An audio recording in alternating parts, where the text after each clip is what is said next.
2020년 새해가 밝았습니다. 오늘은 새해 첫 주일인데요. 우리에게 새로운 한 해를 주신 하나님께 감사하면서 하나님께 이렇게 외치면 좋겠습니다. 새해를 주신 하나님 감사합니다. 영광을 받으소서. 이렇게 한번 외쳐보는 거예요. 근데 제가 한 것처럼 이렇게 점잖게 하는 게 아니라 온 몸에 있는 우리의 열기와 감성과 마음을 끌어올려서 새해를 주신 하나님 감사합니다. 영광을 받으소서 라고 외치고 큰 박수로 새해를 시작해 보려고 합니다. 자, 준비되셨죠? 네, 우리 한 번에 갑시다. 자, 준비 시작. 새해를 주신 하나님 감사합니다. 영광을 받으소서. 할렐루야. 아멘. 아멘.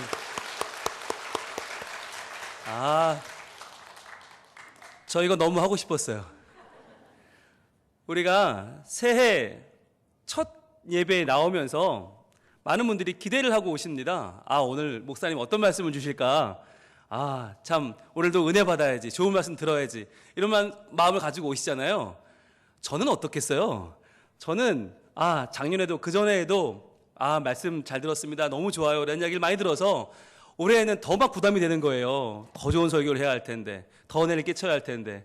제가 일주일 동안 아무것도 먹어도 먹은 것 같지 않고 자도 잔 것 같지 않고요, 얼마나 힘들었는지 몰라요. 그런데 어제 이 말씀을 준비하는데 하나님이 그런 마음을 주셨어요. 야, 예배가 내가 영광 받는 자리가 예배지, 너희들이 은혜 받고 너희들이 챙겨가고 너희들이 뭐 이거저거 받아가는 게 예배냐. 먼저 내가 영광 좀 받으면 안 될까? 이런 마음을 주시는 거예요. 제가 순간 움찔했어요. 제 마음을 들킨 것 같았어요. 마치 좋은 설교 준비해서 제가 은혜 막 끼치고 칭찬받고 우리 목사님 최고라고, 이런 마음을, 이렇게 듣고 싶은 저의 마음을 들킨 것 같았어요. 그래서 하나님 죄송합니다. 우리의 예배가 우리가 중심돼서 우리가 챙겨가고 얻어가는 예배가 아니라 먼저 하나님께 영광을 돌리는 예배가 되기를 소망합니다. 이렇게 제가 어제 기도하면서 오늘 설교를 준비했습니다. 여러분, 올 한 해 우리가 내가 먼저 받기보다 하나님께 영광을 돌리는 그러한 참으로 의미 있는 신앙생활을 하는 복된 한 해가 되기를 축복합니다. 그런 한 해가 되기를 향해 열심히 달려갈 준비 되셨습니까? 되셨어요? 아멘. 예, 열심히 달려보겠습니다. 여러분, 그러면 우리가 달려갈 때 달리기에는 두 종목이 있어요. 대표적으로 많이 있지만 사람들이 제일 좋아하는 종목은 100m 달리기가 있고 마라톤이 있어요. 그렇다면 우리가 올 한 해를 열심히 달려가는 건 100m 달리기에 가까울까요? 마라톤에 가까울까요? 간만에 자신 있게 대답을 하시네요. 놀랐는데요. 여러분, 100m와 마라톤은 어떻게 다르죠? 먼저 거리가 다르죠. 100m만 정해져 있어요. 마라톤은 42.195km. 그래서 시간도 다르죠. 100m는 눈 깜짝할 새 9초에서 10초면 끝나버려요. 그러나 마라톤은 2시간을 넘게 천천히 달리죠. 그리고 보니까 이 100m는요, 숨을 안 쉬고 달린대요. 무산소 운동입니다. 한숨도 안 쉬고 9초를 달려버려요. 그런데 마라톤은 숨 안 쉬고는 2시간을 못 달리겠죠. 계속 숨을 쉬면서 달려요. 그래서 우리가 살아가는 것은 마라톤에 가깝죠. 순간순간 정말 때로는 화도 나고, 때로는 기쁘기도 하고, 때로는 즐겁기도 하고, 때로는 짜증도 나고, 그런데 그런 순간순간을 계속 한 호흡 한 호흡을 살아나가는 거죠. 그리고 100m는 스타트가 중요한 경기입니다. 그래서 처음에 땅 하면 튀어나가는 선수가 유리해요. 몇 초면 벌써 순위의 윤곽이 드러나요. 그런데 마라톤은 어떻습니까? 수천 명이 뛰는데 누가 세계적인 선수지 눈에 띄지 않아요. 저 뒤에가 있어요. 그런데 한참을 뛰다 보면 중반쯤 가면 선두권이 형성이 되고, 저 사람들이 잘 뛰는 사람들이구나. 처음에 막 앞서 나갔던 사람들은 벌써 사라지고 없어요. 그렇게 스타트보다는 지구력이 중요하고 끝까지 달리는 인내심이 중요한 종목입니다. 그러다 보니까 100m는 뭐가 중요하냐면 체격이 중요해요. 이 근육이 중요합니다. 왜? 순발력 빵 뛰어야 되니까. 그런데 마라톤은요, 우승한 사람들 보세요. 몸에 근육이 하나도 없어요. 깡마른 사람들, 무슨 멸치 같은 사람들이 우승을 해요. 그래서 보면 100m는 미국 선수들, 캐나다, 영국 이런 선수들이 맨날 우승하지만 마라톤은요, 우리나라도 우승하잖아요. 손기정 선수를 비롯해서 황영조, 이봉주 이런 선수들이 겉으로 보면 정말 별거 아닌 것 같은데 이런 선수들이 우승을 하는 종목이 마라톤입니다. 여러분, 그렇다면 오늘 중요한 거 100m와 마라톤의 가장 중요한 차이는 뭘까? 힌트는 오늘 설교 제목에 있습니다. 자, 설교 제목을 한번 보시고, 자, 100m와 마라톤의 제일 큰 차이 무엇일까요? 무엇일까요? 예, 힌트 많이 드렸는데 바로 인도자가 있다는 것입니다. 여러분, 100m는요 인도자가 필요 없죠. 왜? 골대가 보이는데요. 준비 땅 하면 단숨에 달리면 그만이에요. 누가 먼저 골이 나느냐, 이게 끝이에요. 그런데 마라톤은 그렇지가 않죠. 출발하는 곳에 물론 돌아오면서 끝나지만 어디를 돌아 어떻게 달려야 되는지를 알 수가 없다는 거예요. 어느 언덕을 지나서 어디를 지나서 오는지 물론 미리 코스를 파악하긴 하지만 모든 선수들이 다 코스를 외울 수는 없어요. 그래서 안내자가 있다는 거죠. 이리로 가십시오, 저리로 가십시오. 안내자를 따라서 열심히 달리고 나면 어느새 꼬린 지점에 와 있다는 것입니다. 여러분, 이렇듯이 우리 인생은요 열심히만 달리면 되는 100m가 아니고요, 분명한 안내를 따라서 인도함을 받아 달려야만 잘 달릴 수 있는 마라톤이라고 하는 것입니다. 자, 그러면 우리의 인생을 인도해 가는 분은 누구십니까? 하나님이시죠. 그렇죠. 그러면 하나님은 구체적으로 무엇을 통해서 우리를 인도하십니까? 하나님의 말씀이십니다. 그렇습니다. 그래서 저는 올 한 해 제가 어떤 말로써 여러분을 기쁘게 하거나 말로써 여러분을 재미있게 하거나 은혜를 끼치는 설교가 아니라 하나님의 말씀, 이 말씀을 잘 전해서 이 말씀이 친히 여러분을 인도해 가시는 한 해가 되기를 소망합니다. 그러면 어떤 말씀인지 한번 볼까요? 올 한 해 우리가 의지하고 따라갈 말씀, 우리를 인도할 말씀 같이 보겠습니다. 이사야 49장 10절, 오늘의 본문 말씀입니다. 오늘의 본문 말씀, 2020년 한 해 우리가 믿고 의지하고 따라갈 우리를 안내할 말씀입니다. 시작. 그들이 줄이거나 목마르지 아니할 것이며 더위와 볕이 그들을 상하지 아니하리니 이는 그들을 긍휼히 여기는 이가 그들을 이끌되 샘물 근원으로 인도할 것임이라. 아멘. 이 말씀은요 실은 성경 전체를 요약한 말씀이에요. 성경 전체를 한 책으로 요약하면 이사야가 되거든요.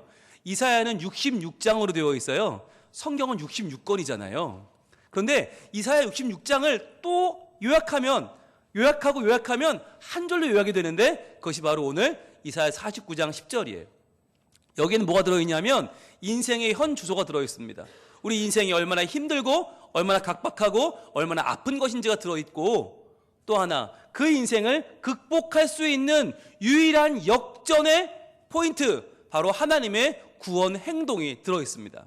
그래서 이 한 절 말씀을 잘 묵상하면 우리는 우리의 살아가는 인생도 바르게 알 수 있고, 또 인생을 누구를 따라가야 될지, 누구의 인도함을 받아서 우리가 마침내 꼬린 지점까지 갈 수 있을 줄 또 알게 됩니다. 오늘 본문 다시 한번 읽어봅니다. 시작. 그들이 줄이거나 목마르지 아니할 것이며 더위와 볕이 그들을 상하지 아니하리니 이는 그들을 긍휼히 여기는 이가 그들을 이끌되 샘물 근원으로 인도할 것임이라. 아멘. 그렇습니다. 우리의 인생을 인도하시는 하나님을 지금 말하고 있어요. 우리의 인생이 어떠냐면 줄이고 목마르고 더위와 볕이 있다는 겁니다. 우리의 인생은 때로는 먹지 못하고 마시지 못하고 갈증이 있어요. 무엇에 대한? 행복에 대한 갈증이 있고, 돈에 대한 갈증, 명예에 대한 갈증, 건강에 대한 가람이 우리에겐 있어요.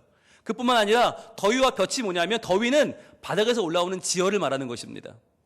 뜨거운 지열이 올라와서 숨 막히게 더운 거. 볕은요 하늘에서 내리쬐는 태양빛입니다.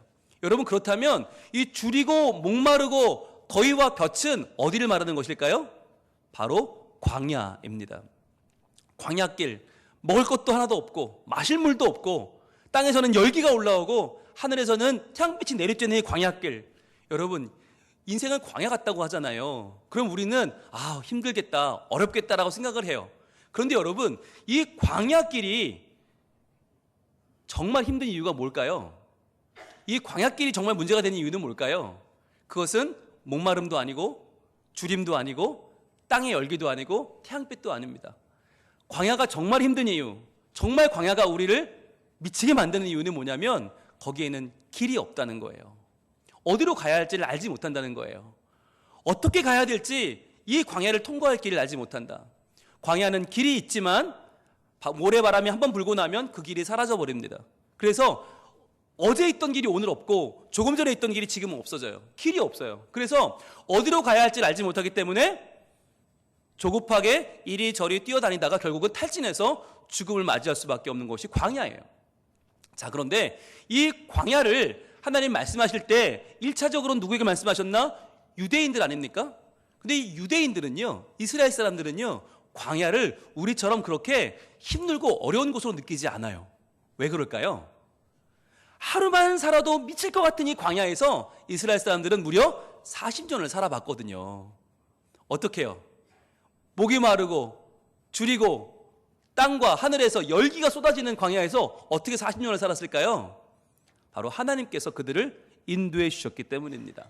하나님이 그들을 낮에는 구름 기둥으로 그를 시원하게 하시고 밤에는 불 기둥으로 따뜻하게 하시고 그리고 배가 고프면 만나와 메추라기를 먹여주시고 목이 마르면 반석에서 물이 나오게 하시는 하나님의 그 은혜의 손길로 그들을 인도해 주셨기 때문에 그들은 광야에서 무려 40년을 견뎌냈던 경험을 가지고 있습니다. 그래서 유대인들은요, 광야 그러면 두려워하지 않아요. 광야 그러면 막막해하지 않아요. 아무것도 없지만 도리어 아무것도 없기 때문에 하나님만 바라볼 수밖에 없는 곳 광야. 그래서 그들은 광야를 도리어 은혜의 학교라고 부릅니다. 하나님만 만나는 학교, 하나님만 의지하는 학교가 어디냐? 광야라고 하는 것이에요.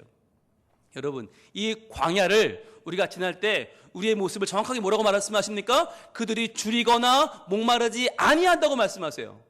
아니, 광야인데 당연히 줄이고 목말라야 당연한 건데 왜? 하나님이 계시니까. 더위와 볕이 그들을 상하지 아니하리니. 상하게 해야 맞는 거 아니에요? 땅에선 열이 올라오고 하늘에는 태양빛이 내리쬐는데 그들이 상하게 하지 않는다.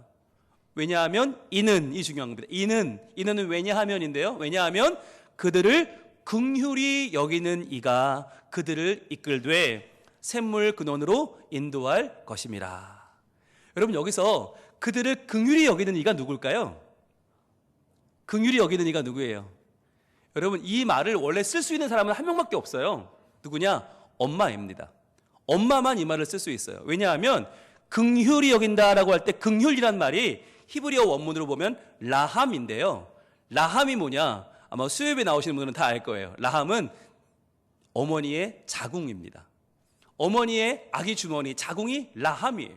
그래서 긍휼히 여긴다는 말은 뭐냐면 엄마가 아기를 잉태했어요. 그런데 내 몸 안에 들어있는 그 아기를 생각하는 엄마의 마음이 바로 긍휼이에요. 라함이에요. 여러분, 이 생명이 처음 몸에 들어왔을 때 엄마는 얼마나 놀랐을까요? 얼마나 당황이 됐을까요? 그런데 이 엄마는 이 아이에게 자신의 삶을 내어주기 시작합니다. 그래서 엄마가 이 10달 동안 이 아이 때문에 얼마나 힘들고 얼마나 괴로워했는지 여러분, 어머니들 기억이 나십니까? 예, 다 잊어버리셨죠? 그래서 제가 다시 일깨워 드릴게요. 엄마들이 10개월 동안 이 뱃속의 아기 때문에 이 긍휼히 아기를 여기면서 겪는 여러 가지 어려움들입니다. 소화불량이 있고요.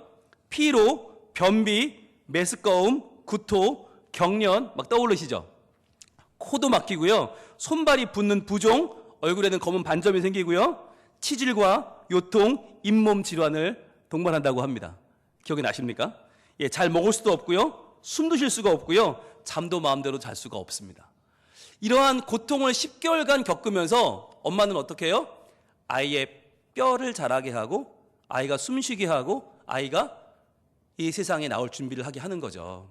자, 이렇게 10개월 동안 아이와 소통을 하잖아요. 엄마가 10달 동안. 그러면서 엄마는 아이와 한 몸이 되는 겁니다.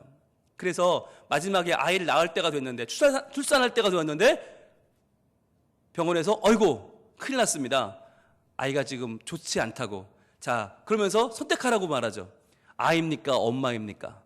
태아입니까? 산모입니까? 선택해야 됩니다. 그러면 남편들은 뭐라고 그래요? 100% 내 아내 살려달라고 말하죠. 근데 엄마는 뭐라고 말해요? 아기가 먼저라고 말하죠. 내 아기를 살려달라고. 나는 괜찮으니까 나는 어떻게 돼도 관계없으니까 아이를 살려달라고. 여러분, 그 마음이 뭐예요? 그게 긍휼이에요. 긍휼이라는 마음은 내 생명을 내어주고라도 내 몸속에서 10개월을 자란 이 아기가 온전히 태어날 수 있도록 이 아이를 먼저 배려하는 마음이에요. 그래서요, 긍휼이란 말을 또 쓸 수 있는 사람은 엄마 말고 한 명이 더 있어요. 바로 우리 하나님이십니다. 예수 그리스도 하나님의 독생자 아들을 십자가에 못 박아 죽게끔 하면서까지 우리를 살려내신 바로 그 사랑이요. 우리가 얼마나 하나님 마음에 안 들지도 몰라요. 하나님의 마음을 아프게 할지도 몰라요. 우리가 온전한 예배자가 될지 하나님 마음을 아프게 하는 죄인 될지도 몰라요. 그럼에도 불구하고 우리를 살리기 위해서 예수님을 십자가에 달리게 하신 바로 하나님의 사랑, 그분의 사랑을 성경은 긍휼이라고 표현하는 것입니다. 그래서요, 여러분, 어머니의 사랑을 아버지들이 이기지 못하는 거예요. 부성애가 모성애를 못 이기는 거예요. 여러분, 저희 집에서 저희 집사람, 저희 아내에게 유일하게 덤비는 사람은 저희 둘째 아들 민서입니다. 예, 세 남자가 꼼짝을 못하는데 오직 민서만 엄마한테 덤비거든요. 개기는데요. 걔가 꼭 이런 말을 합니다. 엄마, 계급장 떼고 한번 붙죠? 그러거든요. 그러니까 내가 엄마니까 못 이기지, 엄마랑 계급장을 떼면 내가 이길 수 있다는 거예요. 그러면 엄마는 꼭 이렇게 말합니다. 싫다. 내가 이 계급장을 어떻게 딴 건데 이걸 떼냐. 그래서 나는 계급장 붙이고 할랜다. 그러면 꾀갱이죠. 홍민서가 못 이기죠. 홍민서가 유일하게 맞고 다니는 사람이 지 엄마입니다. 왜? 엄마라는 계급장을 못 넘어서는 거예요. 내가 10달을 널 품고 있었는데, 내가 널 위해서 못 먹고 못 자고 못 놀면서 널 키웠는데 어떻게 네가 나한테 덤비냐? 엄마라는 계급장은 그만큼 소중한 것이에요. 여러분, 손을 한번 올려보세요.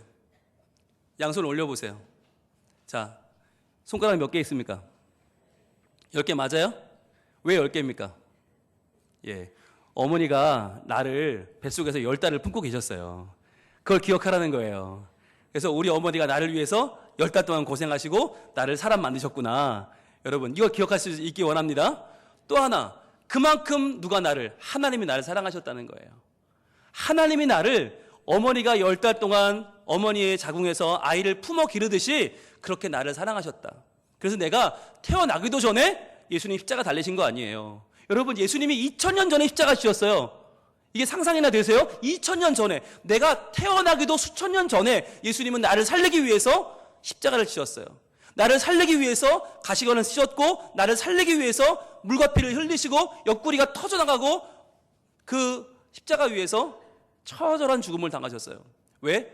바로 나를 살리기 위해서. 이것이 바로 하나님의 긍휼입니다. 여러분, 이렇게 긍휼히 여기시는 이가 하신 일이 무엇입니까? 오늘 하반절을 같이 읽어봅니다. 오늘 49장 10절 하반절 같이 읽을게요. 시작. 그들을 이끌되 샘물 근원으로 인도할 것입니다. 아멘. 샘물 근원으로 인도하신대요. 여러분, 이게 무슨 말입니까? 샘물 근원, 바로 하나님의 사랑의 근원, 하나님의 사랑의 핵심 속으로 어떻게 갈 수 있다고요? 우리가 인도함을 받아 갈 수 있다는 것입니다. 여러분, 우리는 절대로 갈 수 없어요. 이곳까지 우리는 절대로 우리 힘으로 갈 수 없는데 하나님께서 인도해 주셔서 이곳까지 갈 수 있다고 말씀하시는 거예요. 하나님의 인도하심, 하나님의 이끌어 주심을 따라서 우리는 샘물 근원까지 갈 수 있다고 하나님은 우리에게 말씀하고 있습니다. 여러분, 그런데요, 이렇게 우리를 이끌어 주셔서 샘물 근원으로 가는 것은 무엇과 다릅니까? 우리 힘으로 가는 것과 다른 것입니다. 우리가 연구하고 우리가 계획하고 우리가 힘을 써서 연구해서 막 노력해서 가는 것이 아니라 하나님이 인도해 주셔야만 우리는 하나님의 샘물 근원, 하나님의 은혜의 핵심을 만날 수 있다라고 하는 것이에요. 그리고 보면 우리가 예수를 믿게 된 것이 우리 스스로 노력한 게 아니잖아요. 우리가 결단을 하고 교회 가봐야지, 예수님 믿어야지 이렇게 믿은 게 아니잖아요. 어떻게 믿었어요? 누군가가 나를 인도했어요. 부모님이든지 친구든지 선생님이든지 누군가 주변에서 나를 인도해 주어서 내가 하나님을 알게 되었잖아요. 그러니까 이제부터 우리가 해야 될 일이 있어요. 우리가 누군가의 인도를 받아서 이렇게 하나님을 알게 되었고 그분의 은혜를 만나게 된 것처럼 이제 우리가 그 은혜를 입은 우리가 해야 될 일이 뭐냐? 바로 우리 올해의 본문 말씀입니다. 올해의 본문 말씀 한번 띄워주시죠. 올해 주제 말씀 2020년 우리의 주제를 한번 같이 외쳐보겠습니다. 시작. 다음 세대를 부지런히 인도하는 교회. 그렇습니다. 다시 한번 시작. 다음 세대를 부지런히 인도하는 교회. 이제 내가 하나님의 인도하심을 받아서 그 샘물 근원까지 그 은혜를 만나고 하나님의 사랑을 알게 되었다면 이제 우리가 해야 될 일은 뭐냐면 우리가 우리의 다음 세대, 우리의 자녀 세대, 나보다 더 하나님을 아직 알지 못하고 하나님께 나와야 될 그 사람들을 주님께로 인도해 오는 것이 올 한 해 우리의 목표가 되어야만 하는 것입니다. 그런데 문제는 뭐냐? 문제는 우리가 다음 세대를 인도하려면 먼저 중요한 건 내가 하나님 앞에 바로 서는 것이에요. 왜냐하면 그동안 우리가 우리 자녀한테 교회 나오는 소리를 안 했습니까? 교회 나오는 소리를 안 해서 걔네가 교회 안 나옵니까? 아니면 교회는 간신히 나오지만 하나님께 예배하지 않고 그냥 형식적으로 왔다 갔다 하는 자녀들도 있잖아요. 그 아이들이 우리가 그동안 말을 하지 않아서 그랬어요? 아니요. 우리의 말은 분명히 하나님의 말이었지만 우리의 행위는 그 말과 달랐기 때문이에요. 우리 엄마 아빠가 믿는 하나님은 참 이상한 분이다. 아이들은 생각할 거예요. 엄마 아빠는 하나님의 인도를 받는다고 말을 하는데 항상 기뻐하는 건 돈 때문에 기뻐해. 항상 짜증내는 건 돈 때문에 짜증내. 항상 집안이 편지풍파 일어나는 건 다 돈 때문이야. 그럼 아이들이 뭘 보고 생각하겠어요? 아, 우리 집은 하나님이 인도하는 집이 아니라 돈이 인도하는 집이구나. 우리 엄마 아빠가 가장 애타게 기도할 때는 항상 돈 문제고, 그것은 항상 건강의 문제고, 항상 명예의 문제라면 아이들이 무엇을 가지고 하나님을 알겠습니까? 어떻게 하나님을 믿겠습니까? 우리 부모님은 말하는 것과 행동이 너무 달라. 행동으로는 교회 가서 맨날 예배하는 것 같은데 항상 말하는 건 짜증이 섞여 있고 하나님을 믿는 사람 같지가 않아. 아, 나는 그런 하나님이라면 믿지 않을래. 이렇게 말하는 자녀가 얼마나 많아요. 그래서 우리가 다음 세대를 부지런히 인도하는 교회가 되기 위해서는 사실은 우리가 전도법을 배울 것이 아니라 어떻게 인도할 거냐, 어떻게 끌어모을 거냐를 준비할 게 아니라 먼저 뭐가 중요하냐면 내가 정말 하나님의 인도를 받는 사람인가를 돌아봐야 되는 것이에요. 내가 정말 하나님으로 만족하는 사람인가? 내가 정말 하나님을 따라 사는 사람인가? 여기에 대한 확신이 없으면 절대로 우리는 다음 세대를 인도하는, 부지런히 인도하는 세대가 될 수 없다고 하는 것입니다. 여러분, 하나님은 분명하게 부모 세대를 통해서 다음 세대를 인도하십니다. 바로 우리를 통해서 우리 다음 세대가 건강한 믿음을 갖도록 하실 것입니다. 그런데 그러기 위해서는 먼저 우리의 마음속에 확실하게 하나님의 은혜가 자리를 잡아야 돼요. 십자가의 그 사랑, 나를 위해서 자신의 독생자를 내어주신 하나님의 그 놀라운 사랑, 그 긍휼의 사랑, 라함의 사랑을 우리가 먼저 깨닫고 나를 향한 그 사랑을 찬양하며 감사하는 것이 먼저 다음 세대를 올바르게 인도하는 시작이 될 것입니다. 여러분, 많은 선교사님들의 증언에 의하면 지금도 북한에는 지하교회가 있답니다. 지금도 예수를 믿다가 걸려서 그 사람들이 적발되어서 총살을 당하는 사람들이 지금도 있다는 거예요. 근데 신기하지 않습니까? 북한이 공산화된 지가 벌써 몇 년이에요? 70년이 넘었어요. 그런데 어떻게 교회가 아직도 존재하죠? 그래서 한 목사님이 북한에서 탈출한 이 신자를 만났습니다. 그래서 물어봤답니다. 아니, 어떻게 아직도 지하교회가 있고 아직도 북한에 하나님 있는 사람이 있냐고 물어봤어요. 그랬더니 그분 얘기가 그래요. 자기가 8살 때 6.25가 났다는 거예요. 강가에서 애들이랑 놀고 있다가 이상한 소리가 들려서 막 뛰어가 봤대요. 그랬더니 마을 공터에 공산군들이 이 지역에 있는 예수 믿는 사람들 다 모아놓고 이제 총불을 들이대고 얘기를 하는 거예요. 예수 안 믿는다고 해라. 그럼 살려준다. 근데 예수 믿는다 그러면 너희는 다 죽는다. 빨리 말해라. 그런데 아무도 입을 열지 않는 거예요. 그걸 보고 아이들이 답답해서 소리를 지르기 시작합니다. 엄마, 아빠, 예수 안 믿는다고 하세요. 예수님 모른다고 하세요. 이제 안 믿겠다고 하세요. 그런데 엄마 아빠는 한마디도 없이 눈을 질끈 감는다는 거예요. 애들은 막 미치죠. 팔쩍팔쩍 뛰죠. 공산군들은 점점 열을 내면서 빨리 예수 안 믿는다고 말하라고. 그러나 아무도 한마디도 하지 않아요. 화가 난 공산군들은 그 엄마 아빠 마을 사람들을 목만 남겨놓고 땅에 묻어버렸어요. 목만 간신히 남겨놓고 그들을 이제 총을 겨누면서 밤새도록 그들을 지키는 거예요. 하루 딱 여유를 주겠다. 하루 만에 너희들 하나님을 믿지 않겠다고 말하지 않으면, 예수를 저주하지 않으면 너희 다 죽는다. 애들은 애 같아서 밤을 새고 공산군들은 총을 들고 밤을 새는데 그 와중에 한 사람이 이렇게 찬양을 시작합니다. 나 같은 죄인 살리신 주 은혜 놀라와 잃었던 생명 찾았고 광명을 얻었네. 그랬더니 다 따라 부르는 거예요, 이 찬양을. 여러분, 잃었던 생명을 찾기는 뭘 찾아요? 지금 죽게 생겼는데. 나 같은 걸 무슨 구하긴 뭘고요? 지금 총만 더 죽게 생겼는데. 그런데 이들은 뭘 떠올리는 것입니까? 아, 내가 하나님을 믿어 얻은 생명이 얼마나 귀한가. 하나님 사랑이 얼마나 귀한가. 오히려 이들은 그 총불을 두려워하는 것이 아니라 오히려 그 앞에서 내가 받은 사랑을 기억하며 찬양을 한다는 거예요. 그러자 공산군들은 견딜 수가 없어서 장갑차로 그 마을 사람들을 밀어버리고 말았습니다. 다 죽었습니다. 그 북한의 신자는 말합니다. 우리 부모님이 그렇게 돌아가셨을 때 저희는 비로소 알게 됐습니다. 바로 예수님께서 먼저 우리 부모님을 위해서 돌아가셨다는 사실을, 그리고 그 예수님이 바로 우리를 위해서 그렇게 죽으셨다는 사실을 우리는 알게 됐습니다. 그래서 우리는 절대로 우리 예수님을 포기할 수가 없습니다. 그래서 우리는 지금도 걸리면 총에 맞아 죽고 끌려가서 온몸을 상하가서 찢어 죽을 그런 운명에 처할지라도 우리는 그 하나님을 믿기를 포기할 수가 없습니다. 그렇게 말하더라는 것이에요. 여러분, 그래서 아직도 북한에는 지하교회가 있다는 거죠. 여러분, 우리가 올 한 해 시작하면서 부지런히 다음 세대를 인도하는 교회, 그런데요, 거기에는 무엇이 필요합니까? 나 같은 죄인을 살리신 주님의 은혜를 먼저 깨닫는 우리의 믿음이 필요할 것입니다. 하나님의 말씀만 우리를 인도하십니다. 하나님의 이 말씀의 진리만이 우리를 인도하십니다.